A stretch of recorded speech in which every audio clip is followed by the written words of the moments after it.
Welcome back to my YouTube channel. ఈ రోజు కూడా మీకోసం ఒక మంచి చిన్ని కథతో మీ ముందుకు వచ్చాను. ఇంకా ఆలస్యం చేయకుండా కథలోకి వెళ్ళిపోదామా?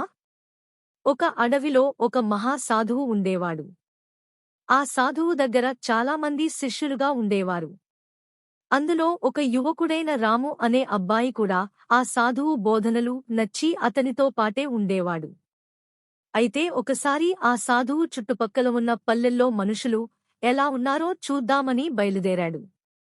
ఆ సాధువుతో రాము కూడా వెంట వెళ్లాడు. మొదటగా వాళ్ళు రామాపురం అనే ఊరికి వెళ్లారు. అక్కడ వాళ్లను చూస్తే ఆ ఊరంతా పెద్ద సోమరిపోతులు, ఎక్కడ చూసినా జూదమాడేవాళ్లు, మోసగాళ్లు. ఆ సాధువు ఆ రామాపురంలోనే 4 రోజులు ఉండి తిరిగి వెళ్లేప్పుడు ఆ ఊరి జనంతో, మీరంతా ఈ ఊరిలోనే హాయిగా పిల్లాపాపలతో జీవించండి. మీరు ఎవ్వరూ కూడా ఊరు విడిచి ఎక్కడికీ వెళ్ళకండి. అలా వెళితే మీకు ఆపదలు చుట్టుముడతాయి అని హెచ్చరించాడు. వాళ్లు సరే అంటూ ఆ సాధువు మాటను గౌరవించి సాగనంపారు. ఆ తరువాత ఆ సాధువు పక్కనే ఉన్న తిమ్మాపురం అనే మరో ఊరికి వెళ్లాడు.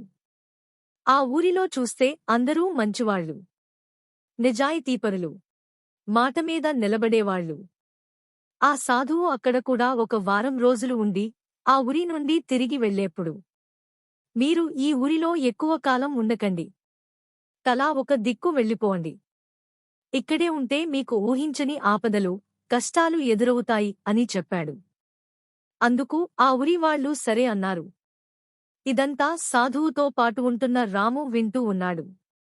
అతను సాధువుతో, మీ మాటలు నాకు కొంచెం కూడా తలకెక్కలేదు.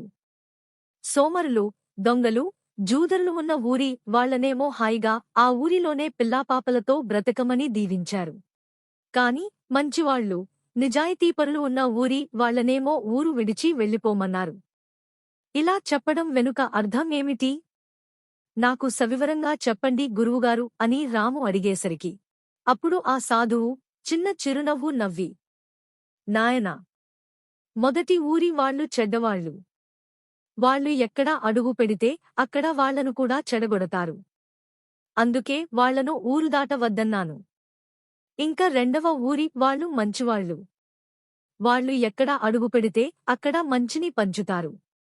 వారు వెళ్లిన పల్లెలు బాగుపడతాయి. అందుకే వాళ్లను 4 వైపులా వెళ్లమన్నాను అని అన్నాడు. అదంతా విన్న రాము తన గురువుగారి జ్ఞానానికి మెచ్చుకుని అతనితో పాటే మరో ఊరికి బయలుదేరాడు. ఈ చిన్ని కథ మీకు నచ్చిందా?